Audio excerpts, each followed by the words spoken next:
Bonjour! Oui, bien! I don't know any more French than that. But I do know how to make French toast, and that's what we're going to be doing today. So, right off the bat, order of operations, the quickest way to start the cooking process is to get the thing hot. So, got my cast iron pan, well-seasoned cast iron pan on the front burner. I have one that runs low 2, 3, 4, 5, 6 high. I'm going to turn it on to 3. It's going to start warming up. So, the next step is to get yourself a bowl to mix your stuff up in. Alright, I'm going to be using honey wheat with whole wheat with honey bread and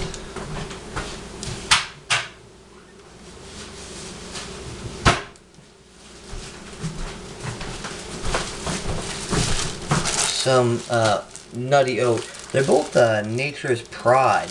I picked them up at Wally World for $2.50, and it's not that I'm a particular Nature's Pride fan or anything like that, but it's what's in these that's the important thing. And when looking at bread, don't read what's on the label. You know, labels are just a gimmick to get people to buy stuff half the time.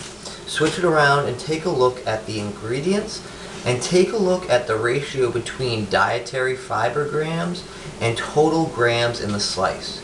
You want at least a 1 to 15 ratio. So if a slice is 45 grams, it better have at least 3 grams of dietary fiber. This slice in the nutty oat has 3 grams of dietary fiber to 43 gram slice. And in the honey wheat, it's the same ratio of 3 grams of dietary fiber to a 43 gram slice. Now these 250 loaves, $2.50 per loaf, are 24 ounce loaves, so not 20 ounce loaves. And make sure you're getting your dollar's worth and not getting gypped and buying a 20 ounce loaf of something cheaper. The ingredients for both of them aren't super short. The honey wheat is shorter than the nutty oat because the nutty oat's going to have things like brown rice flour, oat flakes, organic soybeans, things to give it that nutty oat flavor. But the honey wheat, the whole wheat with honey is whole wheat, flour, water, wheat, gluten, yeast, brown sugar, molasses, honey, wheat bran sugar, and contains 2% or less of the following: butter, which is cream and salt, soybean oil, cultured wheat flour, salt, molasses, vinegar, cultured corn solids, yeast extract, soy flour, soy lecithin, and whey. There's no high fructose corn syrup. There is no partially hydrogenated fats. There's no hydrogenated fats. There's nothing too bizarre either. Those are the standards, not the labels, that you should judge a loaf of bread on. So this is getting nice and warm. We're going to get our batter mixed up. So it's going to be those eggs,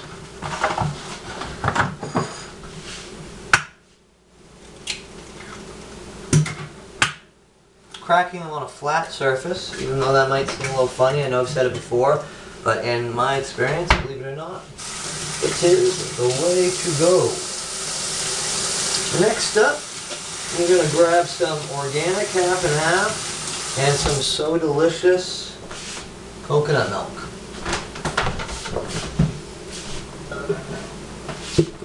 SoDelicious coconut milk is the vanilla flavor. There's also the original flavor, but I prefer the vanilla because I'm going to throw some vanilla extract in here anyway.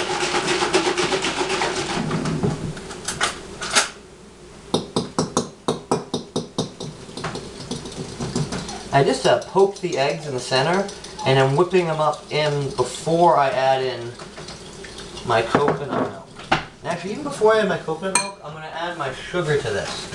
And the great thing about adding sugar is I don't have the money to buy. I'm actually going to turn my burner down because while I've been talking to you, it's gotten hot enough. So I'm turning it right down to a low until I'm going to need to cook with it. But because I can't really afford to buy maple syrup, what I do is I use sugar right in the batter or the mix for the French toast so that it's sweet enough without it. I just put in about 3 to 4 tablespoons of sugar, and I'm going to put in a couple of tablespoons of brown sugar.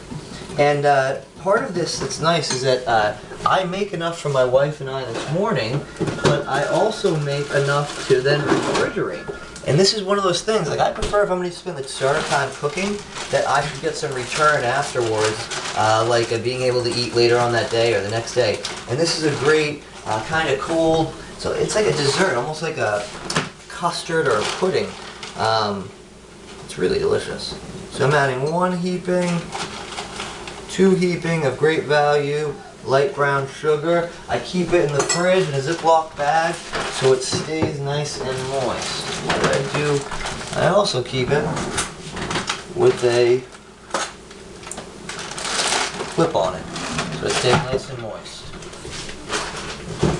Alright. So I'm breaking up, I got my organic half and half out. I'm breaking up and mixing up the sugar and the egg first so that I don't have to whip it up with all that liquid from the coconut milk and the half and half in there as well. And the brown sugar is going to be kind of clumpy, so you kind of need to mash it down with your fork and kind of mix it up. I'm also going to sprinkle some salt in there. This is going to make maybe, with the ingredients I'm doing, about 10 to 12 pieces of French toast. If you did 1 egg and half the amount that I'm doing, it would make about 5 or 6.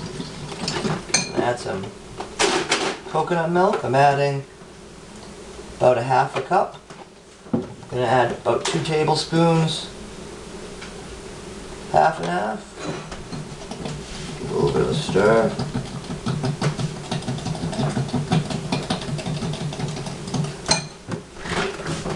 Put the stuff away.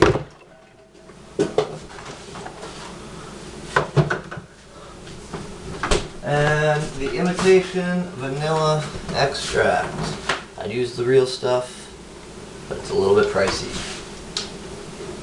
And now a dash of nutmeg, just a dash, that's some powerful stuff. And also just a dash celery seed. If you don't have it, go out and get it. It is awesome. And the ground cinnamon. You don't need all of this. I mean, if you got the egg, the bread, the sugar, probably pretty good. The cocoa milk, you don't need half and half, you can just do it with cocoa milk. Found that little clip earlier. Right. Just a little spritz. Now you're going to be dealing with a kind of half hand in and egg yolk stuff. And you want to keep your other hand clean. So you want to kind of have a little cooking situation going on and a little way it's set up to be able to do it without getting your hands mixed up and touching some stuff with egg yolk. And it's a little bit of a tricky situation, but the best is to kind of devote one hand that's going to be dirty all the time and you're going to be washing, and the other hand you're never going to touch the egg yolk with. You try to avoid, not at all costs, but just in general. It's a good rule of thumb if you're cooking with meat. It's a good rule of thumb. It's just a good rule of thumb in general. To have a hand that you prefer to get dirty and a hand that you don't. Makes you feel a little ambidextrous. So okay, this is all mixed up. Got my bread out over here.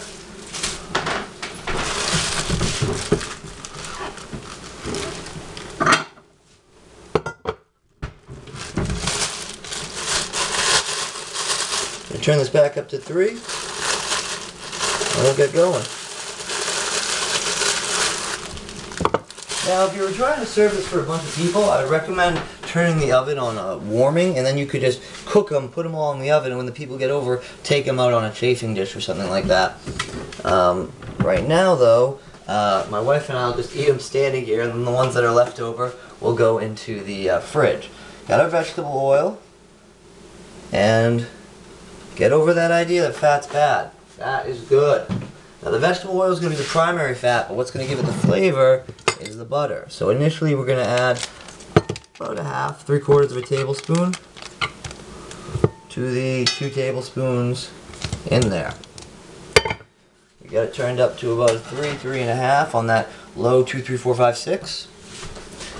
And we'll wait for the butter to start to crackle a little bit more. And you want to cook this over a low heat, and this, because first of all you don't want it to burn, But the sugar in the mix is going to burn, and that's not a bad thing. It's going to actually give it a almost like a candy glaze outside. And that's it. Cooking in the oil gives an added benefit. Oil butter mix gives an added benefit. You don't need to add maple syrup or oil or butter in this. It's good just right off the dish. And there's no artificial sweeteners in it or high fructose corn syrup. And there is the good old-fashioned stuff: sugar, butter, oil. But you know, it's not highly processed. And therein lies why this is better than something that might have less calories, but a whole lot more ingredients and a whole lot more additives. It's not just the immediate acute reaction, it's the long-term use of using synthesized chemicals and synthesized food over the terms of someone's life. Cancer doesn't pop up overnight. It pops up over long-term exposure to something. It's not dangerous to walk under the power lines to school. It's dangerous to live under the power lines or to go to the school under the power lines. Same thing with additive food. It's not the acute reaction of the calories or how it makes your body feel that day. It's the long-term reaction. So this is ready to go. I got this nice and frothy. Looks something like that. Oil butter mixture looks something like that. And keep the knife around. This is gonna be my dirty plate. I'm gonna put the knife on it. It's gonna have egg yolk batter mix on it. Dirty hand's my right hand, and it goes. Flip it around. Excess batter, drip it off into the bowl.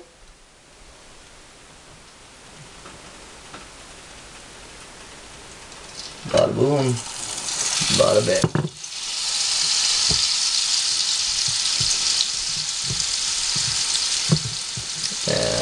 Uno, and dos, duh. Alright guys, well this video is going to come to a wrap right here. And we'll pick back up on French toast part 2, where I show you all about flipping it and all that good stuff.